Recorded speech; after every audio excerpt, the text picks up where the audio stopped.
One element that is fascinating, you talk about if happiness not being the goal and unhappiness not being the enemy. Can you clarify? Yeah, I mean, a lot of people think that their secret of happiness is just getting rid of their unhappiness, and that's a hugely misguided strategy. That's basically, the hippies used to say, if it feels good, do it, which is an incredibly good way to ruin your life. If you, it's like nobody's ever said, hey, man, my secret of happiness, meth. I mean, no.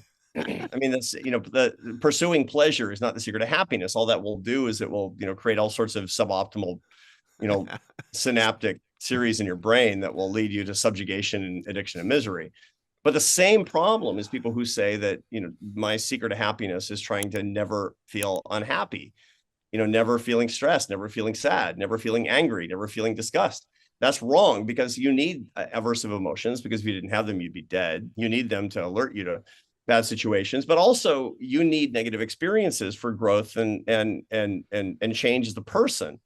Especially artists, for Pete's sake. I mean, if you didn't actually experience a lot of unhappiness, you'd be a terrible artist, because you wouldn't actually have the full range of human experience in your life. And that's what you're trying to get across as a creative, is the full range of human experience in different means, and the way that you express it in different ways. So the key thing is to understand the role of unhappiness in your life. And the answer to that is that you need to manage your unhappiness, not eradicate your unhappiness. So that's a lot of what I write about. Now, there's also a huge body of science that shows that happiness and unhappiness are largely processed in different hemispheres of the brain. They're not even opposites. They're not even that related, as a matter of fact.